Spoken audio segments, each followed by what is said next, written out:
nagpunta akong Davao, so binigay ko yung pera kay Small. So, How much is that money? 5 million. 5 million. What is the So- purpose of you giving that 5 million to Small?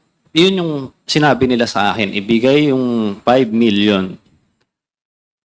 Susunduin Anong ka dyan ni kapalit? Jack. Anong kapalit ng 5 million na yon? Why are you giving Small 5 million? Yun nga, para mapapasok na daw sa Davao Group, kasi kung hindi ka kasama sa kanila, i-alert nila yung mga containers mo.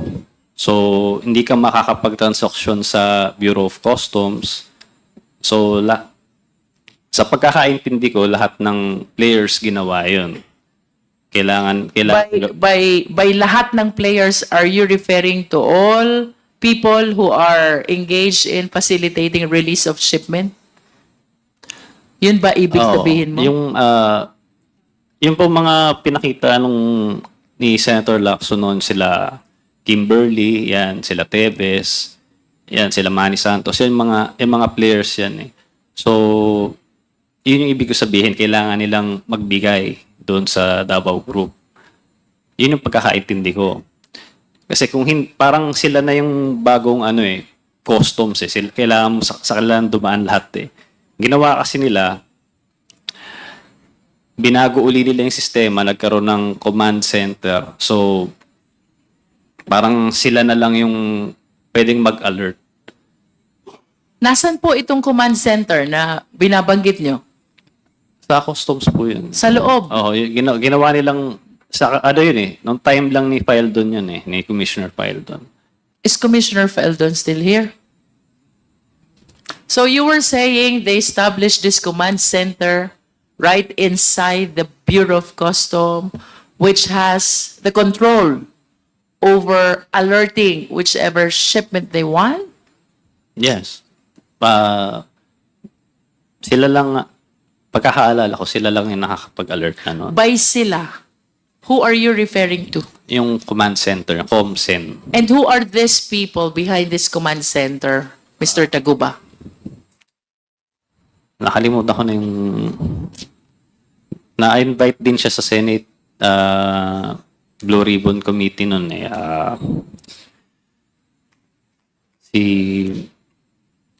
Nakalimutan ko na yung pangalan niya eh.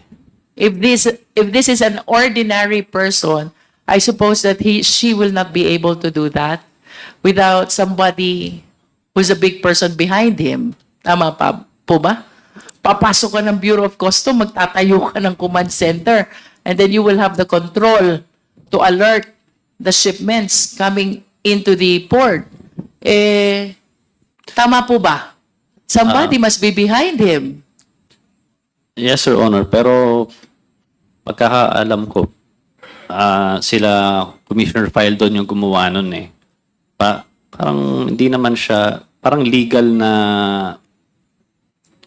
sa legal, meron bang yun eh. You cannot Sa tell batas, whether it is oo. legal or illegal. Yes. Kasi yung ibang yung mga IG, EG, medyo humina na yung authority nila dahil nga yung command center na lang yung nagko-control ng mga alerts. I see. And after this payment of 5 million to Small, ano pong nangyari na doon sa mga transaction nyo? Sa shipment nyo sa BOC? So, noong una naayos siya, maganda. Nagkaroon uli ng problema. Tapos, nirefer na naman nila ako, itong sila Tita Nani. Pinakilala naman nila ako doon kay Big Brother. Yun nga, si Allen Kapuyan. Nakamit ko siya.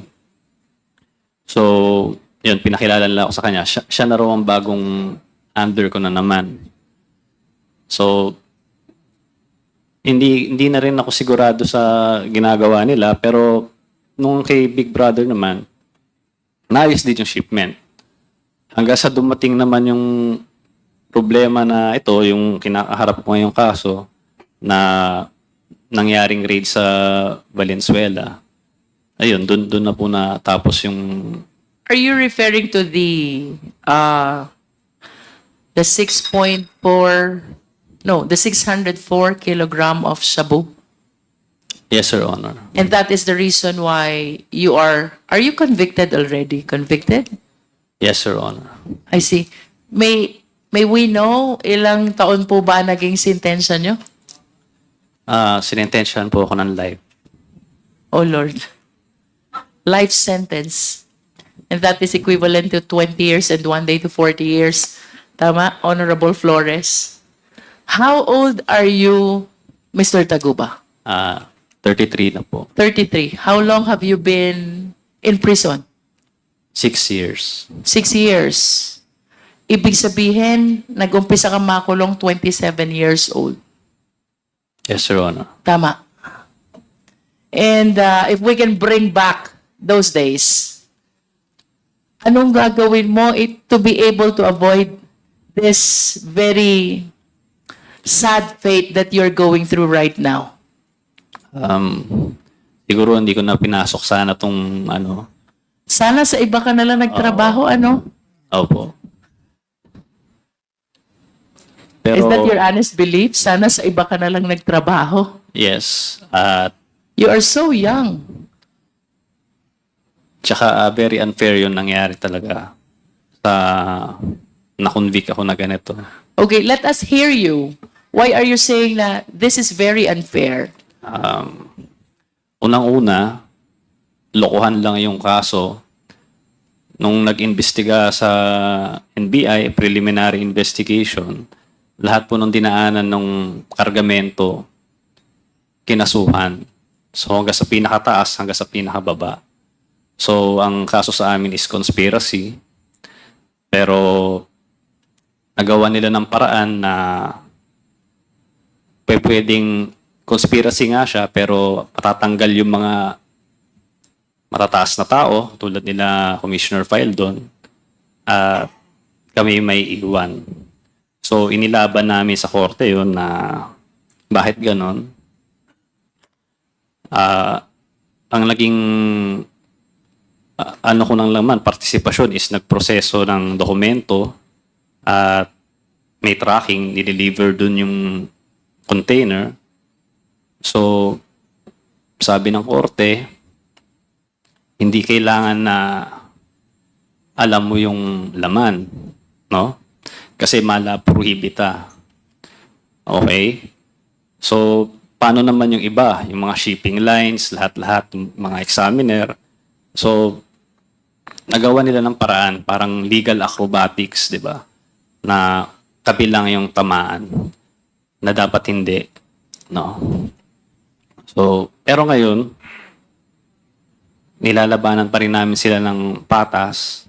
So, Do you have a pending appeal? may apela po kami. It's with the Court of Appeals or the Supreme Court already? Motion po kami ng inhibit. Nung tinamaan po ako, nag-inhibit po kami doon sa judge. Tapos, para ibang judge yung mag-decide ng motion for reconsideration. So it's still with the Court of Origin, nasa Regional Trial Court pa rin. May Yes, sir. pending motion for reconsideration, tapos finailan nyo ng motion for inhibition yung presiding judge. Yes, Your Honor. In other words, you believe that you were not able to get a fair decision. Yes, During very, the very hearing. unfair. Oo. May we know, Mr. Taguba, who were originally indicted bago na-exclude yung sinasabi mo from the case? How many were you? Ilan kayo yung original na nakahabla? Napakarami po namin kasi naalala ko noon, nasa NBI pa kami, nag-presenta doon sa preliminary investigation. Ang dami po namin nagbibigay ng affidavit. Nandoon po sila Commissioner Fildon, nandoon po sila Neil Estrella, Joel Pinawin. So, sabi ko nga conspiracy, dapat lahat kami acquitted kung lahat. Kung acquit, kung ano naman, kung convict, di dapat convicted kami lahat. Kasi ganun lahat ng dinaanan ng container. So, Eto nagawa bang- nila ng paraan na kami lang ang makasuhan. Mr. Taguba, ito bang sinasabi mo marami kami na hinabla? Were you represented by one lawyer only? Or you have different lawyers? Iba-ibang lawyer po. Iba-iba. Opo. Ibig sabihin yung defenses nyo, iba-iba din. Opo. Depende sa strategy ng mga lawyers na humawak sa inyo, no? Opo. And can you please name names of those who were included in the charge, the prominent ones? Sino po yung mga kilalang tao aside from Commissioner Faeldon na nasama doon sa habla? Hindi ko na po maalala lahat pero si Commissioner Faeldon yung pinaka tumatak sa akin noon. Tsaka sila Nila Estrella, tsaka si Joel Pinawin. These are all BOC officials? Yes, Your Honor. And upon conviction, sinong kasama mo na lang? Ako, si Irene, tsaka si Kenneth, tapos yung Budigero. So there were 4 of you Yes. who were convicted.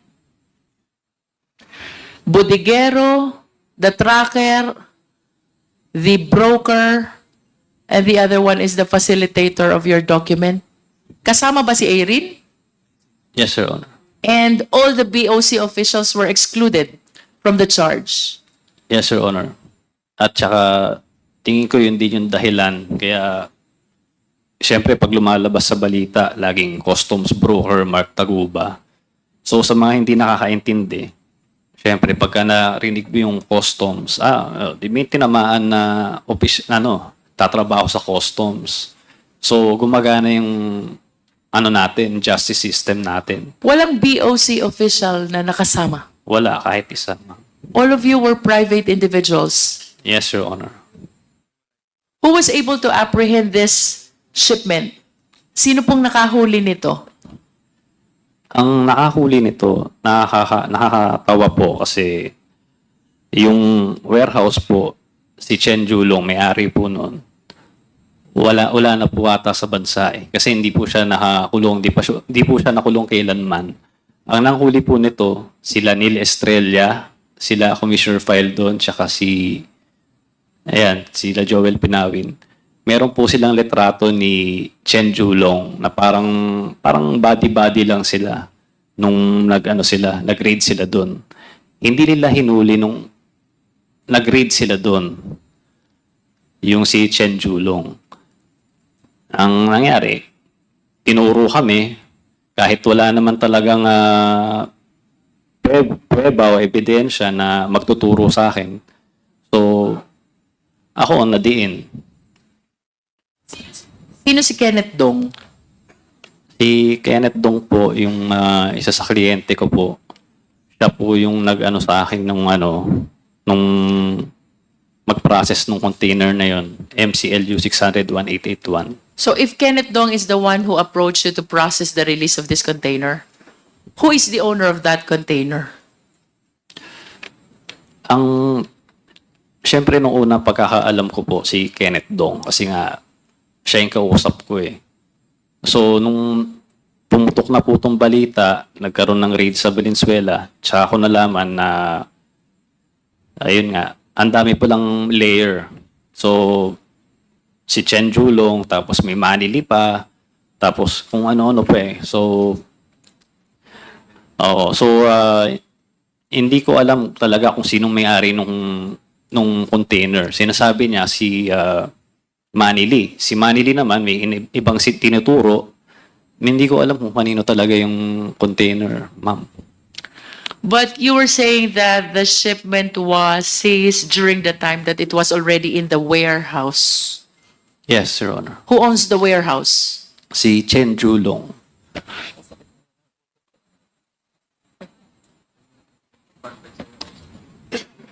Mr. Taguba, you likewise mentioned in your affidavit Polong Duterte.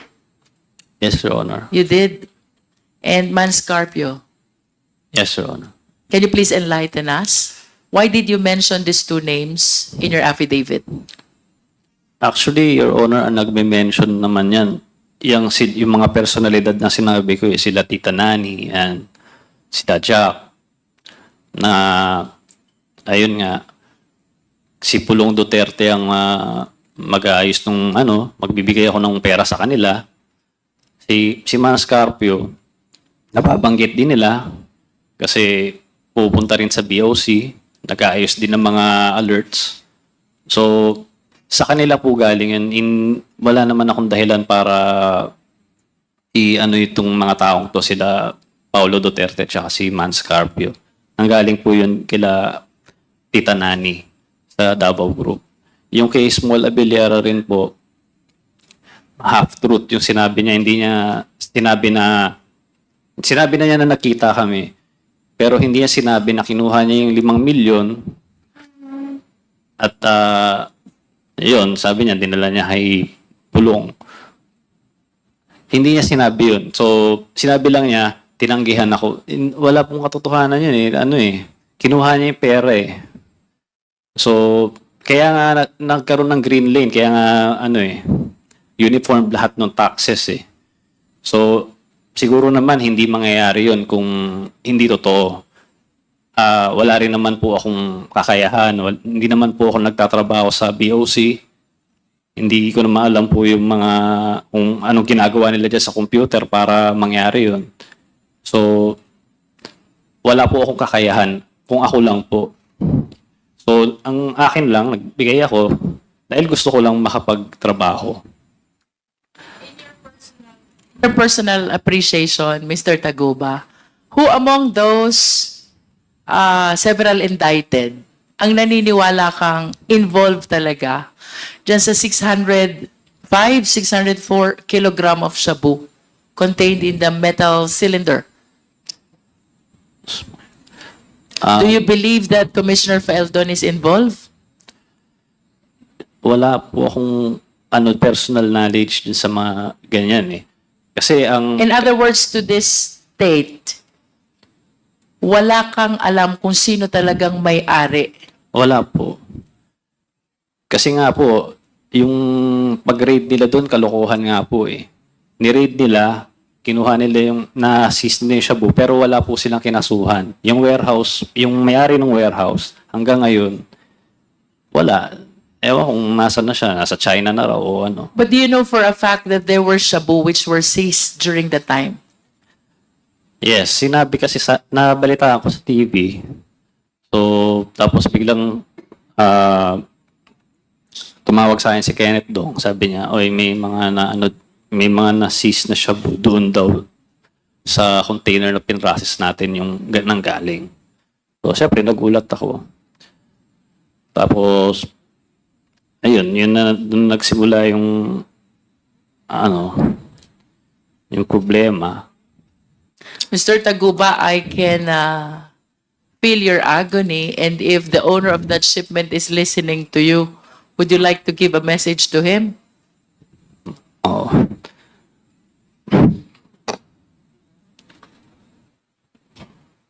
Kahit hindi natin alam kung sino ang may-ari niyan to this date,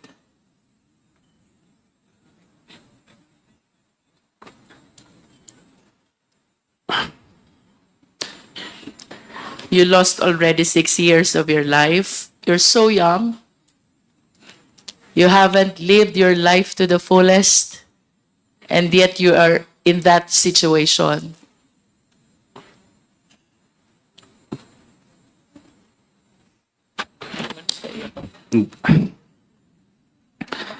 Napakahirap po talaga. Kasi tingin ng mga tao sa akin, drug lord ako. Nung unang punta ko sa RDC, tinanong ko sa akin ng mga gumagawa nun dun, kung pwede ba ako mag-supply sa kanila. Sabi ko, wala po talaga akong kinalaman dyan. Ang hirap mo.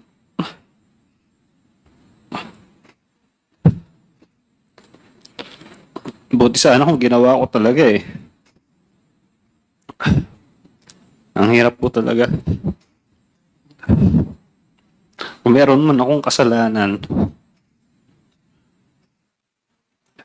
yun po yung sa TARA system. Totoo naman po lahat yun. Nagsabit po ako sa simula pa lang ng Senate hearing. Nag-cooperate na ako. Nag-request pa ako ng executive session. Binigyan pa ako ng Sergeant at Arms. Yung mga nilabas si Senator Lacson noon, hindi ko naman po kilala si Senator Lacson eh. Sarili niyang investigasyon yun eh. Mga nilabas siyang flowchart. Yun lang naman ang kasalanan ko. Di kasuhan nila ako tungkol doon. Pero hindi ako kailanman nagkaroon ng kahit anong kaso tungkol sa bribery. Kahit perjury nga lang, hindi nila ginawa eh. Siguro dahil takot sila. Palibasa, pinagte-text nila ako eh. Lahat ng text ko, binigay ko sa Senator Lacson. Pinaforensics pa niya sa Camp Crame. Meron pa akong certificate doon. Pero yung shabu, hindi ko po talaga ginawa yan. Hindi ko po gagawin yan kailanman. Mark, you mentioned in your affidavit that you applied to become a state witness. When was this? Nung na-mention ko po kasi si Pulong, dati, credible witness pa po ako eh. Para sa kanila. Bago-bago pa siya na-mention. So, nung na-mention ko siya, sa hindi inaasang pagkakataon dahil sa Congress yun, bata pa po ako nung at sabi nyo nga, hindi ko naman alam i-handle yung situation na yun. So, nabanggit ko siya. Lahat ng pangaharas ginawa nila sa akin. Tinanggalan pa ako ni Senator Gordo ng Sergeant at Arms. Pagkatapos kong pagtuturo lahat ng mga taga-BOC na tumatanggap ng tara sa akin. So parang pinabayaan na niya ako para mamatay. So nag-request ako kay Attorney Fortune na pakisabi na lang na mag-press conference na humihingi ako ng tawad kay Vice Mayor noon na Pulong Duterte. So pagkatapos noon, so yun yung parang tingin ng tao na nag-recant ako, hindi nila alam yung totoong nangyari na grabing pangharas sa amin. Pati nanay ko balak nilang patayin. So, the day after yata nun, tumawag hindi ako nagkakamali, kinontak niya si Attorney Raymond Fortune, kinontak ni Senator Lacson para pumunta sa opisina niya sa BGC. Tapos nung nandun kami, tinanong niya ako bakit ginawa ko yun. Sinabi ko nga dahil nga puro nga mga death threat yung natatanggap ko. So, tapos tinanggalan pa ako Sergeant at Arms. Sabi niya sa akin, tutulungan niya mabalik yung Sergeant at Arms ko. At baka pwede rin mailagay akong state witness. So, naibalik yung Sergeant at Arms ko nun. Pero yung state witness, hinarang ni Senator Gordon.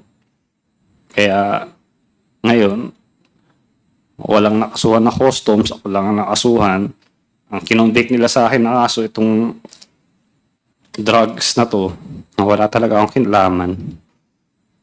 Yung mga bagay na may mga ebidensya, yung ginawa namin ng presentation ni Senator Lacson noon, yun yung mga taong walang kaso. Mga na-promote pa, narinig ko kay, dito, kay Jimmy. So, ganun yung naging justice dito sa Pilipinas. Ayun yung nangyari sa amin.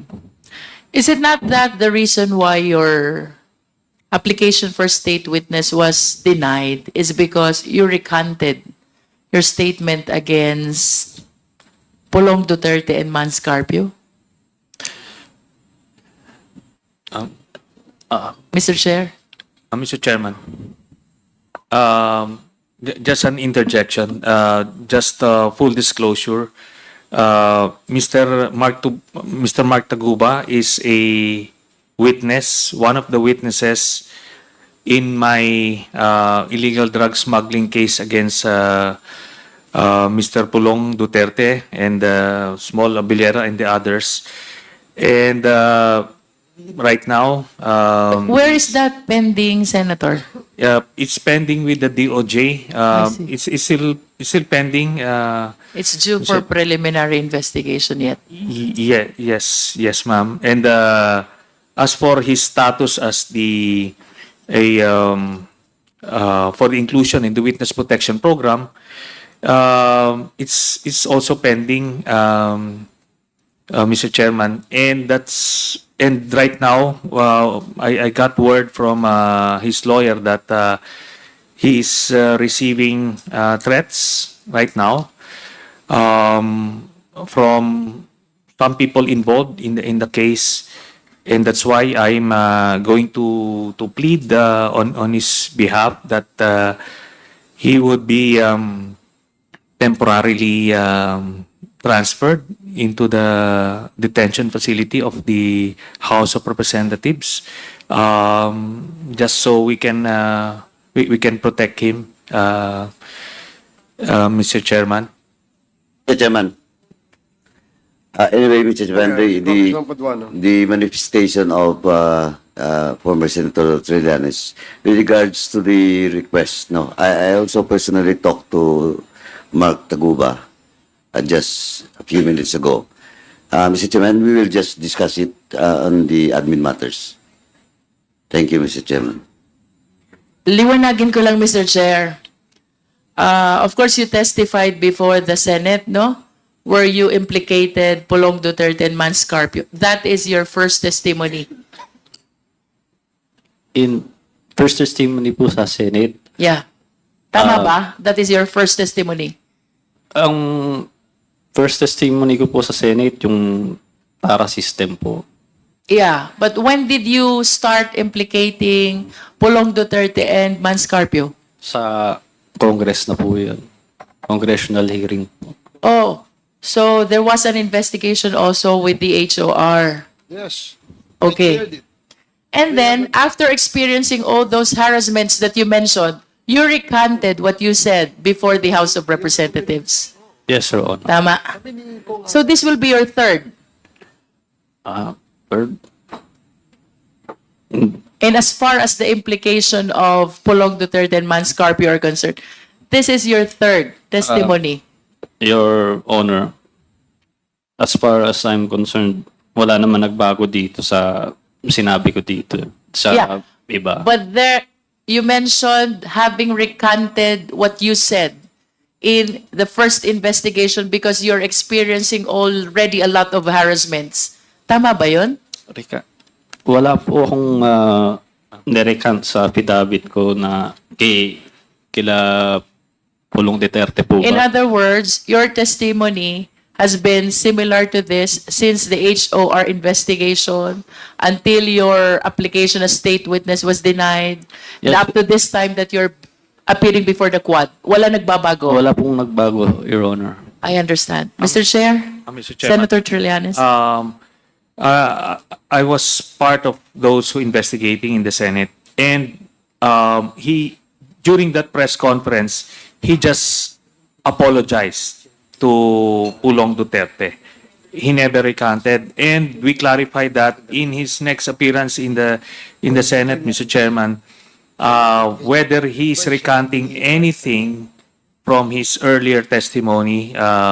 He replied in the negative, Mr.